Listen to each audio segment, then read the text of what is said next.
Okay, so um, part one videos kind of to just recap, kind of get these thoughts out, right? So I make all these videos. There's a lot going on in the world, so I have a lot of ideas and videos of what I want to do, all kinds of things, and some of them I haven't seen anybody do before, and it has to more do with like business and in gaming and things like that. But we're stick to the resume part for now. And one of the things I think is the interview part for this. So the first video I did, if you want to go back and watch that, I think my audio really sucks on that. I'm slowly getting better at this each day. Um, but that video had really the how the interviews go, and more so toward the interviewers, right? So this would be like I mentioned, it could be like a panel interview, or one person at a time. I like to get it over with and just have a panel where it's 1 hour and each person gets a chance to ask you their questions. Now, I did mention that a lot of companies, especially bigger ones, are going to be targeted selection, interview, trained, and it's if they might have a different like version of it or whatever, but it's basically the same where they get a packet and they ask you one question from each part of the packet, and each part might say something like, this question is about teamwork, and then they'll give you the question, right? Like, they'll give you an example of the time you went above and beyond to help out a member of your team. And then you were supposed to respond with an example of something you've done in the past.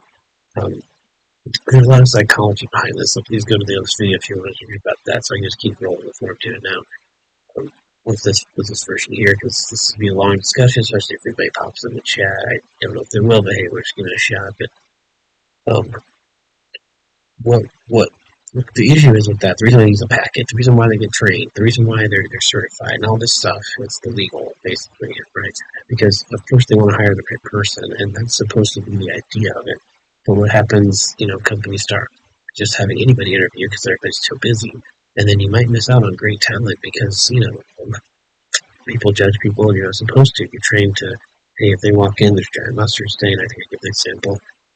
You just ignore it, maybe make a joke about it, kind of try to lighten the mood. The whole goal is that, look, things happen to people. People are going to be late for work every couple of days, or every once in a while. They're going to be, um, but what I'm saying is you don't want to pick on people or not hire somebody who would be a great fit, help the company, help the team out uh, for some weird reason. Like, they come in and they've got the baby puked on their shoulder or help them, and as adults, it's just something you laugh about, especially if you have kids, or heck, if you don't want them, and you're like, oh, you got baby pukes on their wife, that, and you just keep it lighthearted and fun. And if the interviewers, a lot of them do kind of take it lightheartedly because they can take a break from their day, step away from everything, and do an interview, meet someone new, find out about them, and you'll know if people are really into the interview or if they're on the other spectrum where they're super busy, they don't have time for this crap. You just shake them out of what they're doing. You're going to interview some punk in front of them, and really, if they come in with that attitude, I think you feel it. That's what I'm trying to say. And hopefully, that's not what you have to deal with. But hey, nothing's perfect. No amount of training though can prepare you for like that situation, right? I mean, you could train like how to like try to deal with it, but I mean, nothing's gonna prepare you for all the feelings are gonna rush in. Like, you might not get the job because that guy kept looking at me weird, and especially when we're on teams and stuff, and right, everybody's online on Zoom calls. It's hard to read the room a little more that way when you're not in person. So, like, normally I would say one of my tips is bring a copy of your resume when you go to the interview. And if you're doing all your interviews online, like I have last couple of times, right, then you're not going to bring a physical copy anymore. So that's like, how do you kind of get that little piece of engagement going where you don't actually hand it over to them, right? Well, at least have it with you on the side of your desk or something, and because they're going to have a copy, right? They should, and then you're going to have your copy. So I think it's fair, and we'll get into that too. But anyway, this is more from your point of view, like how you get ready. So you see on the screen, you'll see that we have different kind of words here, right? So I just make this box because like PowerPoint. If you know that, I have to put at least a letter in there to keep it or space. But I kind of thought about doing like a timeline. Now I don't have Excel on this computer. It's a new one. It's not really mine. I'm just using it for this for now. But anyway, you have intermediate, or immediate. Okay, so when we talk about interview prep, let's say you really need help and need help right now.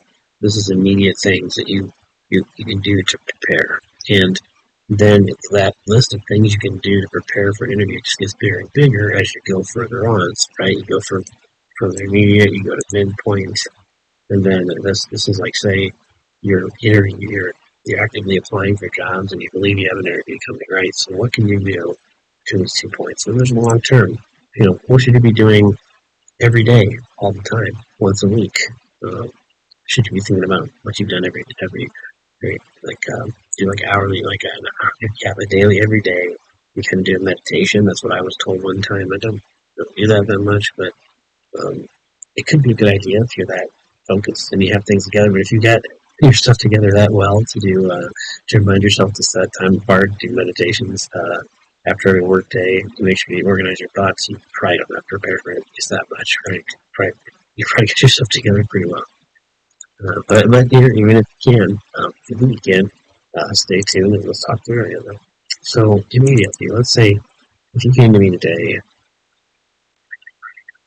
what can we do right now to interview? I should start long term because I got a lot of good things for that. Well, immediately, let's say interviews tomorrow. Okay, what you can do is you need to review the star. Okay. This could take 5 seconds, 5 minutes. Nobody knows, right? This could be 5 minutes. Let's see. Yeah, 5 minutes. Because really, you either know it or you don't, I guess. I mean, it's not like it's rocket science, right? It's situation, task, action, result. Okay, and the situation and task is like the first part of the story anyway, really. But it's, who, what, when, where, why, how kind of thing. So you're saying, here's my situation. That was in, this is the task. And usually you'll find, like, in a lot of really good examples, if you look throughout your life and you think about the things you've done, usually you have a lot of examples where you gave yourself the task, and that's why, and some people get caught up in that because they're like, the task, what's the task? And I do it all the time too, like, yeah, I already told you, but don't get too stuck on it, just situation, task, and it's a situation, task that slides into each other. And then you say, okay, then what did I do? What's my action? And I struggle with the action part because my entire career, everything's go read a bunch of books, go take a bunch of classes. It's teamwork. It's team. We did this. The team and I did this. These people did. And so it's like you have to focus on the I part and really say what you did. Okay, you can say, hey, the team decided, as a team, we all took the task, but this is another reason why you practice, right? Because even now, I don't think I can come up with 10 examples where I won't slip up and say we at all. Okay, even right there, I almost did, giving you some made up. As I was kind of picking through my brain real quick because I'm not ready to interview right now, so I don't have my examples through my head. So it's like, you might be like, well, we did this, we did that, and then they might even say, and if they're really nice, and I don't think they have to, I'm not sure I would be mad at them if they didn't, but if they were nice, they could say, hey, that's great. What did you do exactly? And they'll even kind of prompt you, hey, you told me what the team did, right? What exactly did you do? And then you can say, oh, I kept, and then I use that a lot. If I mess up and they call me on that, I immediately do what I said. You should turn around and say, well, I'm trying to say I work as a team really well with people as a team. I build strong teams. I participate very well in a team, so it's hard for me to take myself out of the team. So I apologize in advance if I do that again, but thank you for pointing it out. Okay, here's what I did. Right? So you do that. And so that's what the goal is, right? Is just to really take that action onto yourself. I did this. Really, if you say we too much, make it or break. I've gotten jobs even when I said we a lot in the interview, and I go, I say that, but I think they understand that they can get the idea through. And this is some stuff we're going to talk about. But having genuine examples, there's a sense that humans get when another human's lying, and even if they're telling a fib, and how much of a fib you're telling. And so when you're giving somebody an answer, just think about the one-upper friend of yours that you have, right? You're like, oh man, I fell scare my knee, and they're like, yeah, dude, I fell the other day, and I ripped my. You're like, what's just?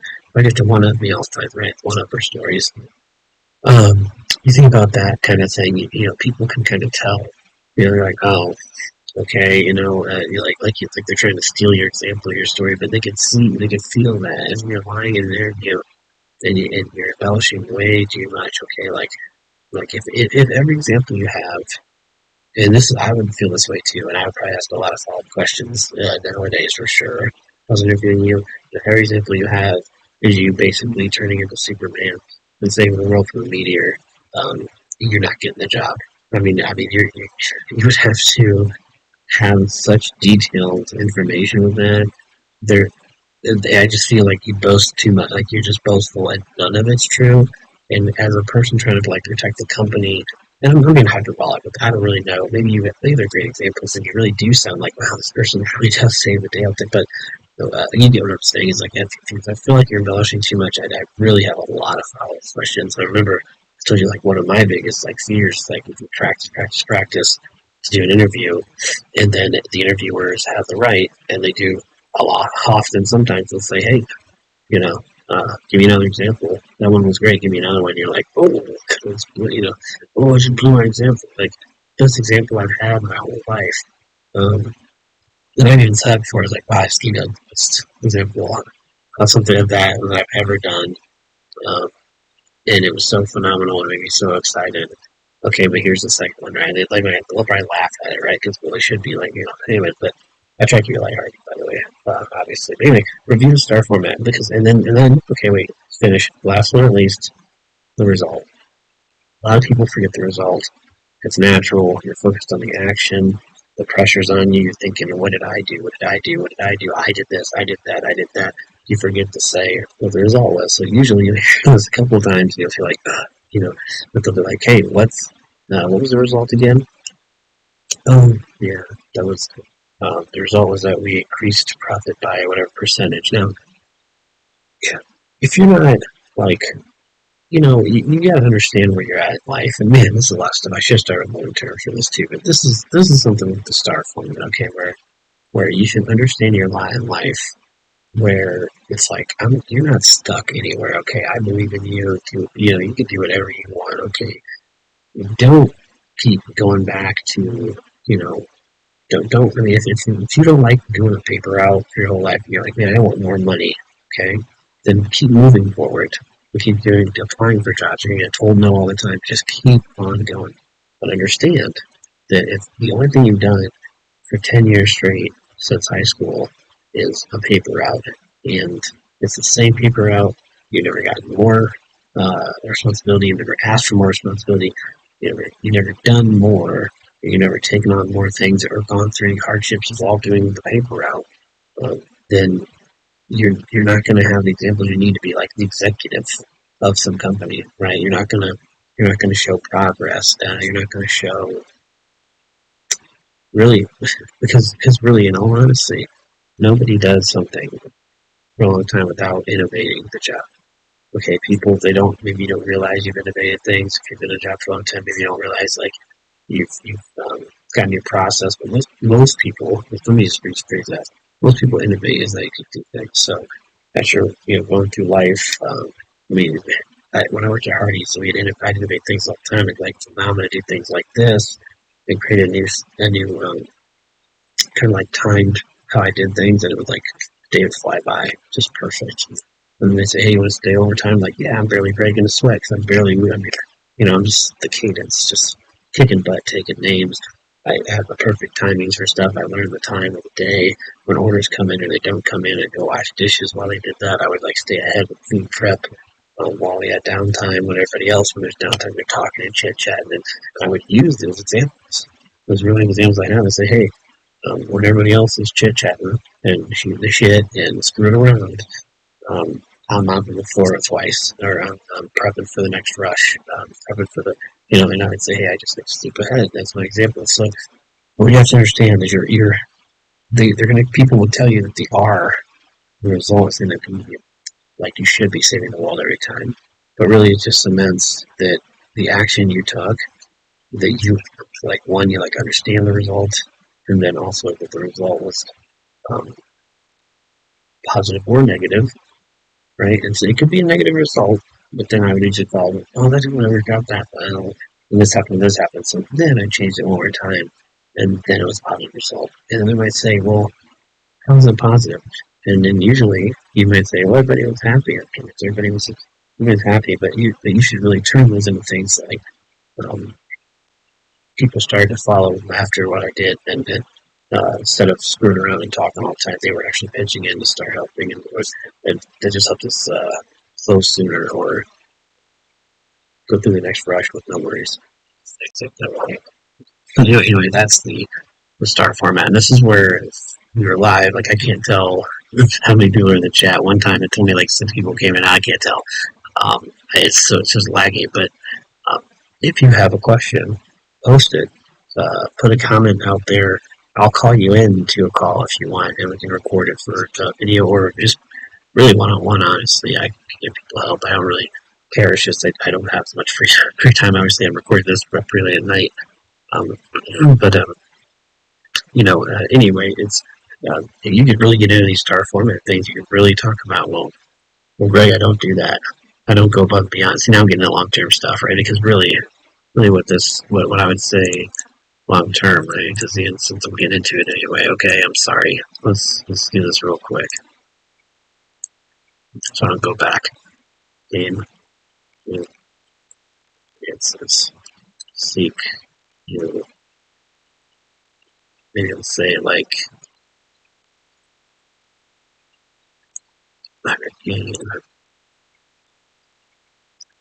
Seek new experience. Gain and seek new experiences, okay?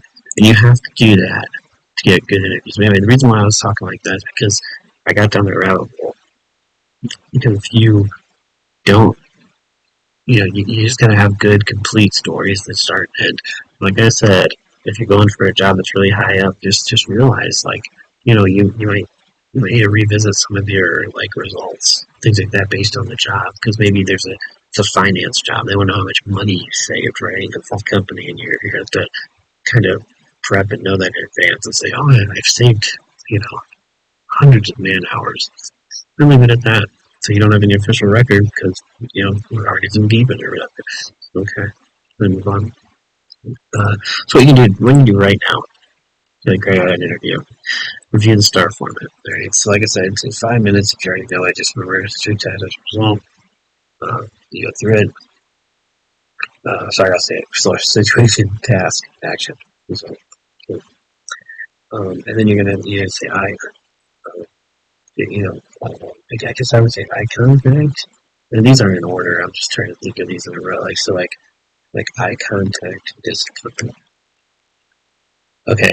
So nothing more awkward than being an introvert or just somebody who doesn't have a lot of social skills in general and having to look at somebody in the eyes.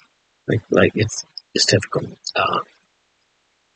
But I think there's like a cadence to it, kind of. And if the more social you are, you kind of feel how it goes. But usually, if you're just talking to a group of buddies or you're looking at them and you're joking, but your eyesight's going from each person. So that's why I like a panel interview more when there's multiple people in the room. You can kind of look at each person, and then even though you're on Zoom or Skype, Teams, whatever, you could just kind of just glance at each one as you're answering the question. But I think that is one thing that has been a little bit easier because of the whole work from home kind of situation is just make that eye contact. So when you tell your story, of course you're going to look, it's like which way do you look when you're thinking, what's I do for upper left, right, whatever. So those are part of conversations. So somebody asks you a question, you're like, well, one time I did this thing, and then just make sure you try to come back to eye contact, and then make it for 3 seconds. I mean, it's not even 3 seconds. It's and then you can turn away or start counting your fingers or with the way that you'll naturally do this. Just try not to just stare at your feet the whole time. It's not a huge deal. I would tell you that sometimes it can make or break it because when you look in somebody's eyes, it's kind of like what I always said. It's it'd be great if when you walk into an interview, you hugged everybody there or something like that to pull everybody's defenses down, right? And get rid of all the awkwardness in the room. You think it sounds awkward to somebody back. You have somebody say, hi, nice to meet you. hug, shake their hand, whatever. You know, it's the hug thing. It would really just, like I said, knock everybody's defenses away. And I'm smiling now because obviously, like, it sounds ridiculous, but I can feel like if we did that for every interaction we had, even if you're mad at the person, both people's defenses would be taken down, and then you'd be able to just really have a better conversation because you understand, like, hey, I just had another human. I mean, there's just like psychological things within. So, anyway, yeah, when you look at somebody in the eyes while you're talking to them and you say something truthful, it's like they know it, and you create these bonds, these like mini 2 to 3 second bonds with them. And you'll notice they'll like shake their head with you more often, looking at you. And so I'm not a psychology major, but I've noticed a lot of these things. So I really, really, really practiced eye contact and not even practiced it, but just told myself, okay, look at them. And sometimes I'd be like, oh shit, I'm staring. Whoops. It's like, oh no. And then you kind of look away because you have to learn this cadence, okay? And so, not a big deal though. These things aren't rated by like the worst, best. I'm just trying to think through. Can I do the interview tomorrow? What I trying to do? Okay.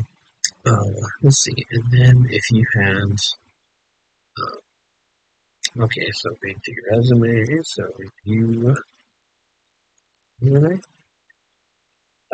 So people actually like forget to do this, and I think this goes in line with like the thoughts that I have, where you would actually have your resume with you during the interview, because you normally would. Okay, so everything I would normally do in an early interview, I do this. Now, I've also seen people come in with like note cards, notepads, and get the jobs. Okay, so like there's a lot of times when people will tell you, and you'll never know the answer to these things because every company doesn't have, like, they can just do whatever they want, right? And I have horror stories about interviews, and then great interviews I've had. Okay, but it's like you don't know how they're going to react to things. And so, hey, let's see, you bring your resume in, they might say, like, oh, he's cheating or something, but it shouldn't even be seen as that because they have your resume too, and you wrote your resume. So everything you've put my resume in hand of them is like factual, basically, at that point, right? Even if it's a lie on your resume, like you said, it's something that they could. You're opening it up, right? It's like a court case of the discovery for part. You've given this evidence over, and you applied for it weeks ago, probably anyway. So it's like they know you. Like they might not have really looked at it that closely before, but in that interview, it's like that is you. So you need to review your resume, the one you gave them, and make sure that you read through who you say you are when you apply for that job. Now, you could be a better person than that, but you can't ever be less. Okay, so don't lie on your resume. Basically, a big thing to say. Don't lie on your resume. If you only get caught up in something like that, okay? Like I think that's just a deal breaker, hard stop. You know, I've seen where people, and you'll hear these things too. Wait, I mean, through rabbit holes, but there's people that have resumes that they'll say they have like a degree, and then 6 years later, they find out that they lied and they do not have a degree when they're doing some kind of like audit of their personnel or something, and you'll get fired because you lied about it. So you don't want to set yourself up for failure. It's kind of like a long-term thing, but not really. You just don't lie. It should just be normal, right? You can embellish things, but as long as you did that thing, you know, it's like I worked at Hardee's, I mopped. You can say I worked at Hardee's, I mopped like better than everybody in the world that got 3 awards for mopping. Hard to prove I didn't get those awards for mopping, okay? Anecdotally, subjective or whatever, that I did it better than everybody else. So they can't really prove those things. They just go, okay, some award for mopping, whatever, right? But like, don't. So anyway, you get what I'm saying, right? That was okay example, I suppose. But yeah, review your resume. Make sure when you read through it, you have the right version. That's why I say bring it with you, because you're saying this is the one I gave you. This is the one we're going off of, and then it can help you. It's a guide. It can say you're real stuck because you are nervous. For some people, these jobs it's really important. I mean, if you have a job already and you apply for a job, my message to you would be chill. You don't need this new job. It'd be great, right? Because you applied for a reason, right? If you don't need it, You don't need it. It's just, and that's the effect, okay? But in your mind, you have to tell yourself, look, hey, I can be jovial with this interview. I can come in, stuff's just gonna wipe right off my shoulder. Get dirt off your shoulders. Nothing's gonna stick to you. You're Teflon because it doesn't matter because you don't need the job, right? If you got one interview, it should give you confidence and you can get a bunch of other ones, right? Just start looking for jobs within that same realm with the same thing, and even during the interview, the connections you can make by being positive with those people. They might seem to say, "Hey, we've got this other job," which I've had happen before. They say, "Hey, you know what? This job, we don't think it's a great fit for this reason or this reason. And you know what, though? For this other one over here, you want to just go talk to this hiring manager right now, and then you go do that." Right? So I've seen different things. Right? Anyway, your resume. Uh, I would say mainly, dress up. I guess I don't know, dress appropriately. Um, I I'm a big fan of course, I think that like if you're a female watching this and you're like, what should I wear? And I'm like, hey, look good, all right, like dress up. I women know. I don't think you have to tell women what to do, but men, it's like, okay, guys, wear a polo at least, okay. Um, and that's all. I'm not saying that's a horrible thing, right? But it's like, you know, get a polo. If it's an old one you've worn a million times, it's all messy. Iron that shit the night before, get it ready. Really preparation for that, and you should feel good too. By the way, so I'm not just saying wear a polo or dress up nice. It's gonna help you get. It's gonna like look good to them, but you should feel good too. When you see yourself on camera and you got a polo on, and it's nice and run out, or you got a button up on, right? You like a work shirt. Because obviously, like Zoom calls are not gonna see below the waist, right? Below your like chest. Um, but you want to look, you want to look presentable, okay? So shave and stuff, shave to what you think is like acceptable. But I do hard top on that one is that think about what they think is acceptable, okay? So a lot of companies now are being real lenient on this kind of like dress codes and what you look like stuff. But at least go to the interview, like clean shaven, well, within reason. Again, your beard. Don't shave a beard you've been growing for 6 months for them, but tidy it up. Make it look good. Um, just really focus on those things. I think most people, I would say, I know the world's getting kind of radicalized, but I would say take your jewelry out, take your, if you like nose piercings and weird stuff going on, and your job is to be like customer facing, you got to read the room on those things, right? You got to understand, like, wow, how do I need to present myself, right? Um, if you got like a swastika tattoo on your forehead, you might want to cover it up, okay? Just you really got to make sure that you're presentable here, and that the company doesn't perceive any like legal issues or something weird about like how you look, and say, oof, well, that's not something we want to get into. Even though that's not, like I said, they're not going to really supposed to be judging you on it too much. But there are those like red flags that are very clear that they're probably gonna have to talk through with you. And if they're not comfortable enough doing that, especially on a recorded interview or whatever, they're probably not gonna pick you. Okay, so just dress accordingly. All right. Like I said, bring it. Hey, if you got a face tattoo, you ain't gonna do anything about it. It's gonna stay on there, right? So I'm saying don't sweat it if it's there permanently or whatever's going on. I'm not trying to dissuade anybody or anybody down. You're just really seeking the guidance. Ask my opinion. Ask some people's opinion. Hey, what do you think I should wear? Ask your friends. Ask your parents. Ask your mom. If your mom's around, your guy should probably know what you look good in. Like they're like, oh, you look so handsome in this. Wear that to the interview. Go buy it. I mean, and I'm thinking if you don't have money, if you have money to buy something, buy something cool, whatever. But use what you got as you move up on your journey, right? So, those might be the only thing. I mean, I'm trying to. I mean, yeah. Well, okay. Practice your examples. Uh, this is a little confusing to say this, but you need to write stuff down. And so this is good long term. This can go. I mean, this is something you should have already had, right? So create examples,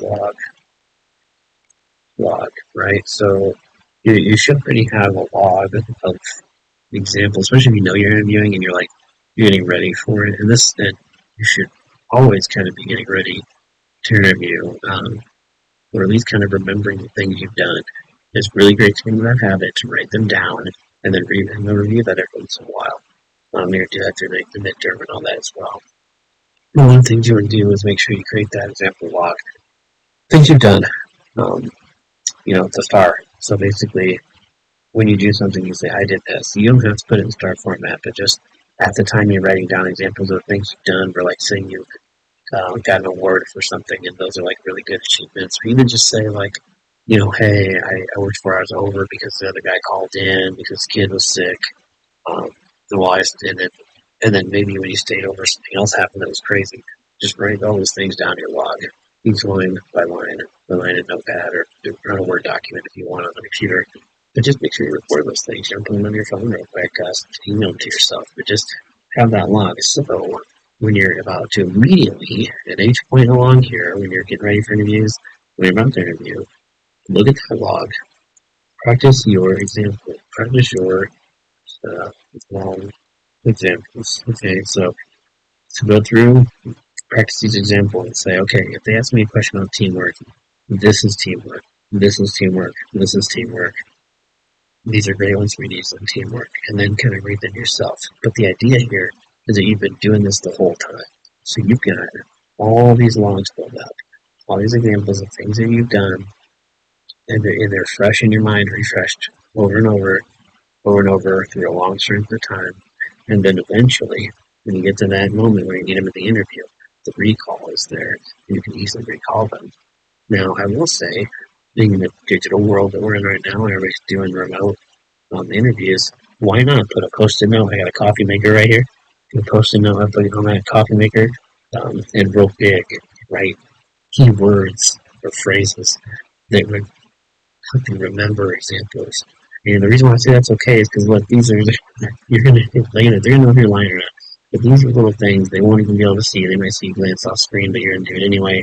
Got the interview, but you're going, yeah. One time I did this, and you tell them, right? So but the more you practice, the more you're gonna know, and then that'll carry over through this whole thing, whether medium, long term, intermediate. So practice those examples. So I'm assuming all this would be like the night before, right? When you say, "Oh crap, the interview is tomorrow," you're gonna want to make sure.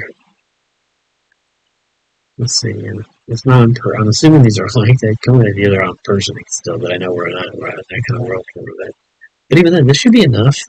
I mean, if you are like ready with this information, you should be golden. Knowing what's coming up is so important. Let's say I'm just thinking, like if you're going to an interview at like a gas station, McDonald's. Say you're on the say you're like, hey, I'm starting off in the workforce. I'm coming in new off high school. It's like have these examples of things you did. Have examples of things you do. And you always kind of build up on them. Now my mind's getting crazy here because I keep thinking about all the examples I have where if I was talking to somebody, it's like I want to warn people that when you have these examples, and let's say you're out of high school and you're going to like McDonald's or something, or like Hardee's, like I did, right? You're not. When they ask you for stuff, they really want to know, like, do you have a ride to work, right? So like confirm that you can get to work. They want to also confirm that you're available. And I would always, unless something is ridiculously dire to your life, always be available. And I can't stress to you how important that is at the level where I'm at, right? Where even when you get into management, the first steps of management level, there's nothing more valuable to your career than your time, and they're going to want that. They're going to take a lot of it from you too. So you're going to definitely want to be available for those. And then they're going to take that. I don't know if they're going to ask you a bunch of star interview questions at Hardee's or McDonald's or whatever, but I know that they used to ask me, okay, tell me things you've done. Well, going to the long-term bar, I've had jobs since I was like 12, which is paper out. I know I mentioned paper out right at the beginning, but part of it. That's basically what I did. So I just paper routes for a long time. And so I had a lot of examples of paper route stuff that really helped because that's a horrible job. I don't even think people do paper routes on foot or on bikes anymore. Nowadays, I think it's all cars. And people have like super long routes. But yeah, I did it back when it was ridiculous and low pay too. So you learn a lot of life lessons with crappy examples like that. So anyway, these should be things that should be good enough to get you a job. If you, I mean, gosh, I think that's it because that's the most immediate things you can do. So when we talked about like, I really want to get the long term part because I don't know how long I want to have this go for exactly, but let's say long term, it's a really big discussion point here too. When I say create an examples log, okay, well, where do those examples come from, right? They come from you gaining and seeking new experiences. This is the most important thing for anybody, and the hardest thing to teach people, especially nowadays, because people have this kind of like, and I try to keep myself focused on this talk here, but the world's becoming a place where people are getting very disappointed. They're not really liking what's going on. They're depressed, right? But anyway, just go to the service industry right now. Go to McDonald's or something like that. Go anywhere. Go to a grocery store. Go to a place where you'll see people where they're not being paid a really high wage. You can tell like some of them they like hate their life, and then some people really enjoy what they're doing. My message is for that, no matter what, I'm telling you, no matter what, I have a job I've absolutely hated, and then some I loved, but absolutely no matter what, you definitely want to do your best at all times. And it sounds like such a weird, like, boomering thing to say, but I'm not saying you have to be happy all the time. It's just that you always have to be, like, thinking about your future with things, okay? So when your boss comes in and says, hey, I'm going to tie this in right. Okay, mate, how about this? Why wouldn't you go above and beyond when your boss asks you to do something? Okay, like if they say to, if us like, hey, go to the store for me and grab some extra rolls, we're out of bread. And, he gives you money for gas, and then it's like, well, that's not normally what you do, but why not? Why wouldn't you do it? Because your time is already given to this company. You've already given that up. And so, when we talk about that, like your time is your money, and money is time, etc., right? And your time is very valuable. It is, no matter where you're at in life. So yeah, give that time to them. And then when you give them that time, you're going to learn a lot more things from it. And so, I get it though. Everybody wants to go home to video games. I don't know. There's a lot of people that go home and do nothing, like sit around and do nothing. And when you think about it in terms of like making money, and you'll hear kids nowadays be like, oh, I gotta get that bag. And it's like, yeah, well, in order to get that money, you have to get these new experiences, okay? And you'll never get higher than that without these. Because in the next higher job, like say the manager at McDonald's, the manager at a Walmart, grocery store, whatever, you're going to try to go there and they're going to say, and what they want to hear from you is these star interview things. They want to see the discipline. They want to see the resume that shows the things you've been doing. And you want to say, hey, when I'm working, I do these extra things. And I go above and beyond, and I try to learn the most, and I stay out of trouble, and I show up all the time, right, every day. And they're going to keep on just expanding that way. And it sounds simple. It doesn't go that fast, though. I know jobs, they get hired, you can't move up in a heartbeat. I've had people annoyingly bother me about that before, where they're like, hey, I've been here 3 weeks, can you help me get a new job? And I'm like, for doing what? Like, you know nothing about the company. Even if you've been going above beyond, it's like you just haven't even been here long enough to, like, digest how things work and kind of, like, learn what the company culture is, things like that. Anyway, so long term, gain new experiences. This is a huge one. Like I said, just keep on doing it forever.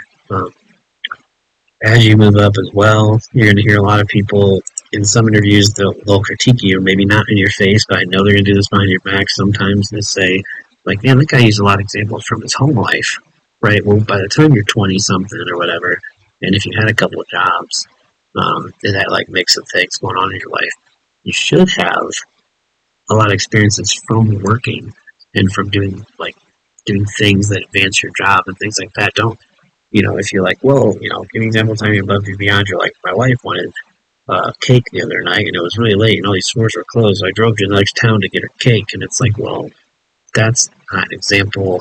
Like it is going above and beyond, but your motivation for that is your wife at home or something, right? It's a much higher motivation than work for most people, right? So that's why they kind of like brush it off, like, well, that's not really a good example. It's a home thing.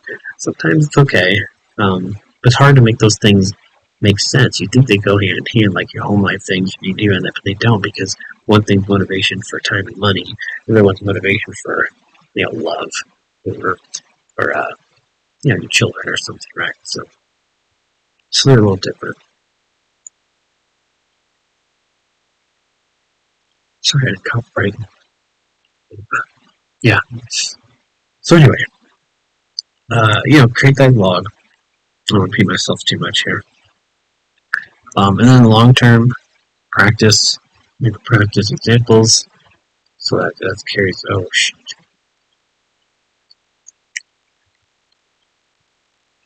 Examples. I'll carry over, right? You'll keep doing that. It's just cadence is different, right? So once you get your log, you're gonna think through, to have my bases covered, right? Maybe that'd be weekly. Maybe it can be freaking monthly, I guess. It's a matter of when you apply for jobs.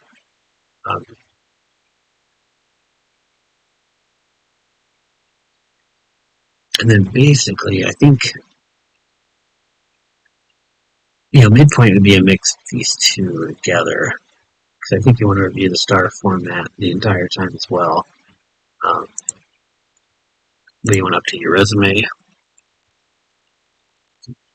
Now, updating your resume, there's a lot of opinions on all this stuff, by the way, but updating your resume is really, it's a crapshoot. There are people that tell you don't ever do more than one page, no matter how much experience you have, where other people don't care. And I know that when I heard don't give it more than one page, that sounds okay. It sounds okay until you've worked, as many jobs as I have, and especially like recently with the contract work, it kind of feels like I'm jumping around a lot, and there's a lot of different things, right? So it's like software,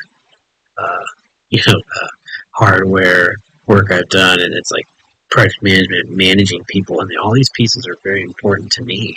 It's like my identity when I apply for a job. Things I think like, hey, these should help me get a position. Nothing should be detrimental just because it goes over a page or whatever, right? So, but some people tell you like no more than one page. They'll tell you don't use the same buzzwords all the time, and I do agree with that one. A lot of people will use the same in a row. Don't use the same action verb like more than once. And I say that like example is I managed process this to do this.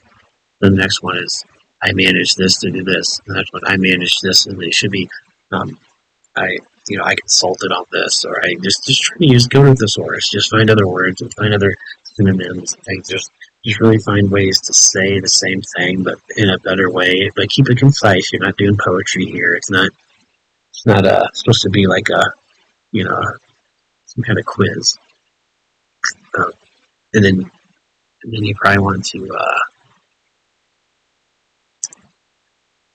I don't want to say don't use too many bullets, but it's more like there's two different ways of thinking of it, where some people put everything on their resume, like did this project save $3 million over 5 years? Like they'll put really detailed, like very, very detailed on there. And then I kind of like that, but I don't ever do that myself. And it just doesn't feel right to me. I don't usually, it's not like a numbers guy. I don't track the numbers too well. So I just put, we're in this project successfully implemented a new SAP system, right? In half the time as scheduled. So that kind of shows, oh, wow, okay. Then it lets people know you save money. It just doesn't have any numbers, really, no figures and things like that. Which I should get. But see, I don't know. Does that matter? Because one of the things that I would always say about this is like when you're about to do the interview, the resume it doesn't matter anymore. Nothing but the interview matters. So if you've got the interview, then you know your resume is good enough. You kind of just do like the assumption, right? Say if I get an interview for a vice president in tech or something, then you know that you're like, wow, what interview did I turn in for that? Or what resume did I turn in for that? And then go grab that resume and go, okay, this resume got me a shot at a VP in tech for this company. And so you kind of realize that resume puts you at that level. And then now that you're at that level with that resume, you can kind of guess, okay, did I get the job or not? So then if you don't get the job, you kind of downgrade the resume and say, okay, it can get me the interview, but my actual skills didn't get me the job, right? Or don't get yourself too much if you don't get a job. It gets rough. But yeah, if you say you kind of get an idea, right? So I did that once. I remember I applied for like 4 jobs, maybe like a couple weeks apart, right? And it was like one resume because I was number 9. Every time you upgrade it, please have a number system. It's your name and then version like 1.1, then 1.2, then 1, right? Keep going. Because I used to put the date. It was hard to read it real quick and end up having like 30 resumes. You just keep working on your resumes. How often I do it. And then keep learning new skills from people. But yeah, anyway, I would turn a resume and it was like, okay, I got an interview here. And I'm like, wait, that's version 1.2. I got the interview. And I'm giving out 1.5 now, so I go back to 1.2 and see what the difference is. Was my font bigger? My name wasn't this bigger. And you can kind of like micromanage it for that, and you can kind of make these like little improvements or what you perceive an improvement. Because again, you don't really know. You don't really know if it's going to work unless you go to the employer and ask them like, hey, I didn't get the job. What's your feedback, right? Or if you did get the job, you usually don't even ask for feedback on after that, right? You just say, hey, show my resume because it was great. You make that assumption, but maybe you should go ask them, hey, you chose this one, right? Because it was good. And they're like, yeah, it really stuck me right out. I love it. And then you'll go, yes, I'm on the right track. So you'll have that resume foundation for the next time. I kind of jumped around a little bit there.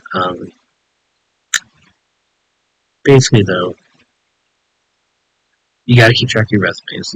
So update them, keep track, number system, and then there are services for updating resumes. I don't think I'd ever pay for one, but you could, and I wouldn't really think it was a bad thing. If you come to me, like if you're a person I know and I've done your resume before, they definitely all look kind of the same. Like I have my way of doing it, and that's that. Like I don't know any other way, and I won't lie and tell you I do. And I have some people who have gotten jobs with that I've helped with job searches and doing the resume. There are people that haven't, and then there's people I've seen getting jobs. They have a totally different resume than me. Absolutely, completely different kind of format and style, and even like the way it's worded and things. It's different. But you can pay for a service, or if you're in school. Usually schools have a free service, so like college, right? They have a free resume service. Probably high schools probably have it now. And if I'm sure you went to your guidance counselor and you asked them for help, they would look over your resume. If you're, if you got, there's people at work will probably look over your resume too. If you're like, hey man, can I review my resume? And they're probably like, yeah, I'll give it a shot. Of course, you tell your boss to review your resume, they might wonder why you're leaving and getting all that information. But hey, this is just assuming everything's good. But there's also services. I think there's some free ones out there. And I know Grammarly is newer, and it's like that AI powered sentence fixer. Basically, like writing a sentence, and it's like, it sounds better like this, or it sounds more authoritative if you do it like this.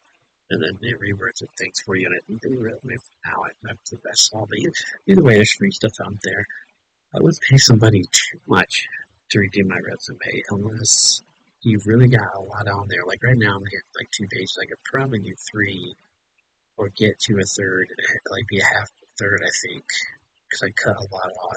And I might be at that point where I may pay somebody to doctor it up for you and really push their buttons, because it's like a mini project working on resumes feed a lot of data together, so you may not even remember certain parts of the job that you did. Right? About resumes, what else? Yeah, no, that might be it.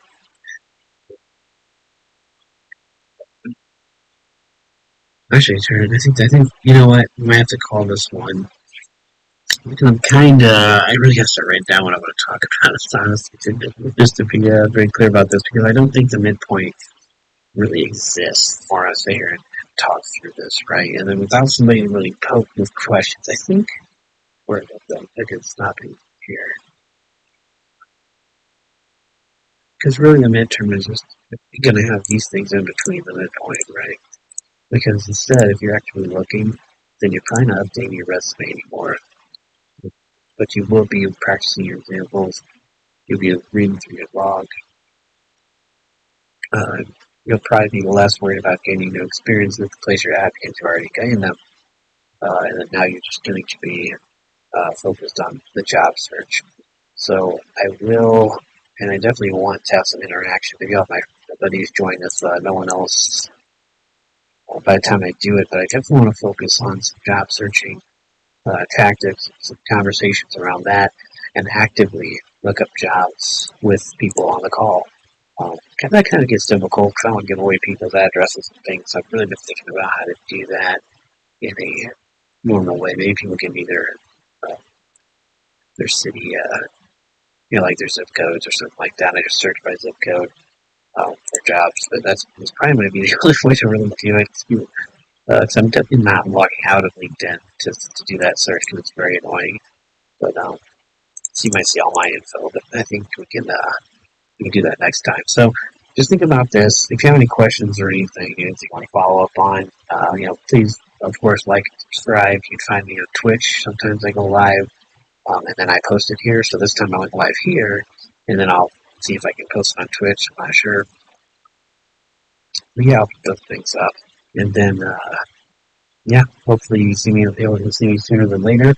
If you leave a comment, I will respond to all my videos. See you next time. Thanks.